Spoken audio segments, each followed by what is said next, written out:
What's up, guys? It's Dan from Coin Bureau Trading.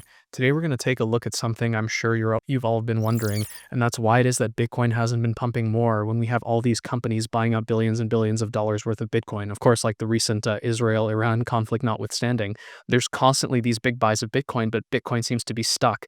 And of course, everyone's wondering why. And in case the title of this video didn't make it clear enough, that's because whales have been basically selling, and it's interesting that no one's talking about this, so that's what I'm going to be doing today.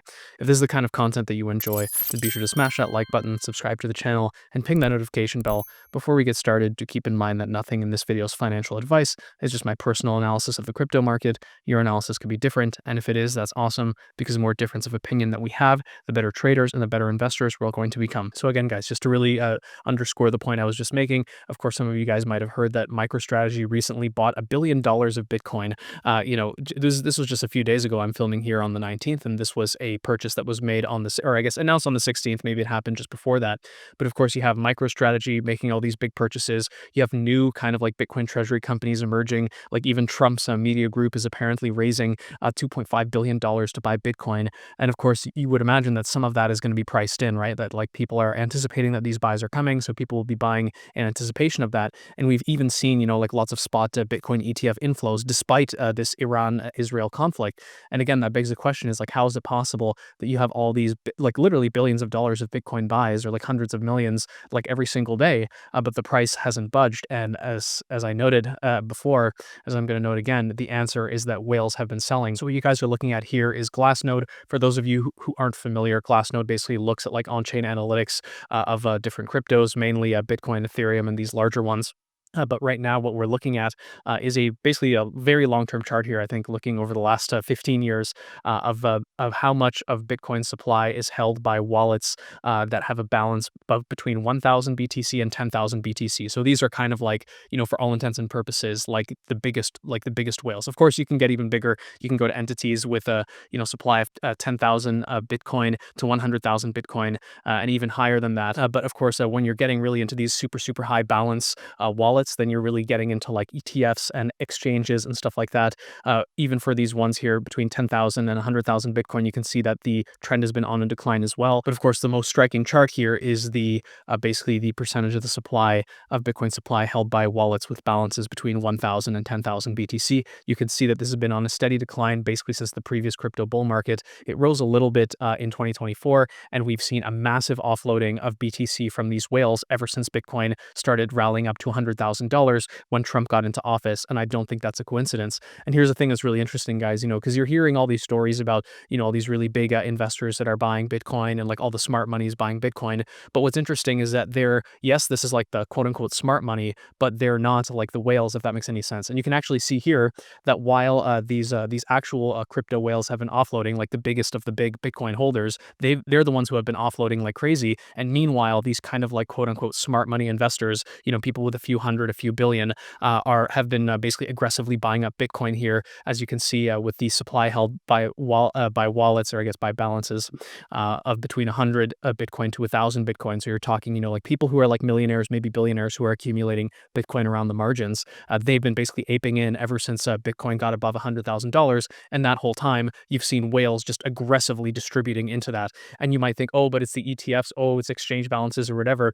Well, first of all, what's interesting is that this trend of like these whales offloading their holdings, that began basically like 6 or 8 months after the spot Bitcoin ETFs launch. Of course, that started at the beginning of 2024, and you actually saw these Bitcoin whales accumulating Bitcoin during the drawdown last summer, and then you see them basically offloading it ever since Trump got into office and Bitcoin got to 100,000. Again, if it was actually because of the ETF or some kind of ETF rotation that like these whales don't want to hold their Bitcoin in personal custody and they want to hold it in the ETF, then logically this line would have just been going down only ever since the ETFs launched. But you actually see the opposite. You see that these Bitcoin whales were accumulating after the ETFs launch, and then they only started really aggressively selling when Bitcoin hit 100,000 and Trump got into office. And meanwhile, all the quote unquote smart money that you hear about all over the news, all these new treasury companies popping up or whatever, they're kind of the ones that have been basically aggressively buying all this Bitcoin that again is basically being sold by actual Bitcoin whales. So the smart money is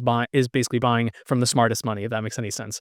And just to really drive the point home, one thing I do need to point out, for those of you who don't know, most of the inflows into the spot Bitcoin ETFs have apparently been retail. Granted, this is a headline that's almost a year old, but it actually makes sense if you think about it, because even most of the recent stock market rally, that's been driven by retail. So it wouldn't surprise me at all if most of the people who are buying into the ETFs still are also retail. What that exact percentage is, I don't know, but I guarantee it's higher than 50%. It's probably like, 70%, 80%. Maybe it depends on the day, obviously.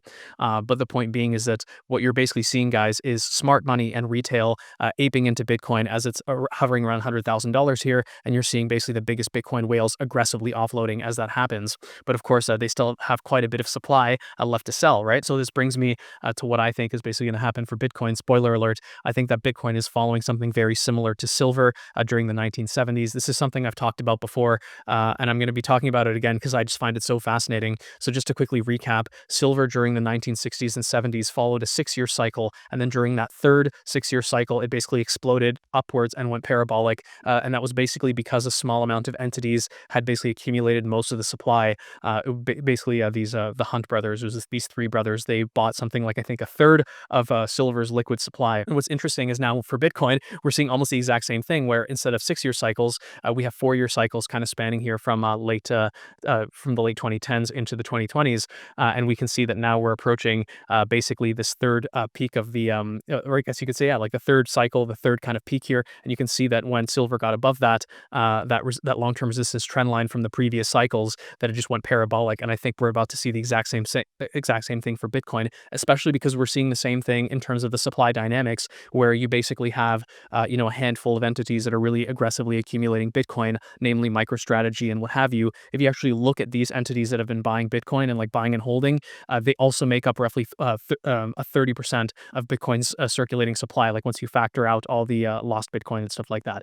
So it's pretty interesting. We're seeing history repeat, I think, in a big way. And I do think that Bitcoin, as a result, is going to have this massive squeeze the same way that silver did. And I do think that that's still ahead of us. So again, even though I guess like the key takeaway in this case is, yes, like Bitcoin whales are selling into this rally, but I do think that there's going to be a massive move higher just as a result of the, the supply crunch, supply squeeze, whatever you want to call it, which is evidently happening, right? Like, yes, whales are offloading, but there's so much buying happening from Strategy and these other companies that when you actually do get like full-blown FOMO from institutions and retail, you will probably get a massive squeeze to the upside here on Bitcoin. And I do think that's going to happen over the summer, because even back here, like we're on the weekly charts, by the way, you can see that here, like over the course of whatever it was, like just 2 or 3 months, that silver went absolutely parabolic. And I think that we could see the exact same happen here with Bitcoin over the summer. In the shorter term, don't get it twisted. I do think that we could see a drawdown in the shorter term here because of the Iran-Israel conflict. I personally think that's going to happen probably in the next few days. What the rest of the month looks like, we'll have to play that by ear. But as you guys can see here, we're on Bitcoin on the weekly chart again, but this time with the Bollinger Bands. And you can see that basically Bitcoin has yet to retest this breakout level. As I've mentioned in previous videos, and as most of you will hopefully know, in technical analysis, when you see a breakout above a key level, it's normal for prices to retest that key level just to confirm that it's become like that. Basically, that resistance has turned into support. So it was resistance before, then Bitcoin breaks above, then it has to retest that level before moving higher to confirm that that's a new support level. This is what's kind of still been missing over the last few weeks. And I think that even just, forget about the Iran-Israel conflict, from a purely technical perspective, it looks like Bitcoin should fall down to this like 93, 94K level. Apparently that's where a CME gap is. And of course, with the Iran-Israel conflict, that's kind of like the catalyst that could take it down to that level. That would translate to, roughly a 10% decline from here, which would be consistent with the pattern I was outlining, I think, in yesterday's video about the total crypto market cap falling by roughly 10 or 15% as a result of potentially some Iran-Israel conflict. So don't get it twisted. I guess I'm like kind of going back and forth here by saying like, yeah, whales are selling, and people are like, oh no, it means it's going to go down. And I'm saying, actually, no, it looks like it could, have a massive supply squeeze the same way that silver did in the 1980s. And it's like, okay, well then we're going up only. It's like, well, not really. In the short term here, there's going to be some headwinds again. And I do think that, just again, forget about the Iran-Israel conflict from a purely technical perspective and from the CME gap stuff and all that. I do think that Bitcoin will be retesting 93, 94K. Will that happen tomorrow? I don't know. Come on, like predicting what's going to happen in this conflict is pretty tricky, but I do think that'll be the catalyst. And of course, what's interesting is that the levels that Bitcoin has been holding right now is around the 50-day moving average. And that's why this level has held up so well. But I do think we're going to see a rejection or rather a break below that level. Everyone's going to panic. Maybe we'll even see a temporary deviation below 93, 94K as a result of long liquidations. And then maybe sometime next week, hopefully as soon as next week, we'll start to see crypto prices recovering. But anyways, in case you guys didn't notice there, we were using Binance, the Coin Bureau deals page has a 20% trading fee discount, and up to $600 of bonuses on Binance is the biggest deal that you can get. It's available exclusively through the Coin Bureau. Taking advantage of that deal takes 2 seconds. Just click that sign up now button in the deals page, or check out the link in the description or in the comments. It'll take you to a page that looks like this. Enter your email or phone number. It takes 2 minutes to sign up. Binance has every single crypto you could possibly need. If you can't access Binance for whatever reason, then do be sure to check out our other deals. We do have deals on exchanges that are available to US users, such as Arkham Exchange, as well as other exchanges that are available to users in other jurisdictions who might have a hard time accessing Binance for whatever reason. And anyways, guys, if you did make it this far and you did find that information helpful, then be sure to smash that like button, subscribe to the channel, ping that notification bell, and I'll see you in the next one.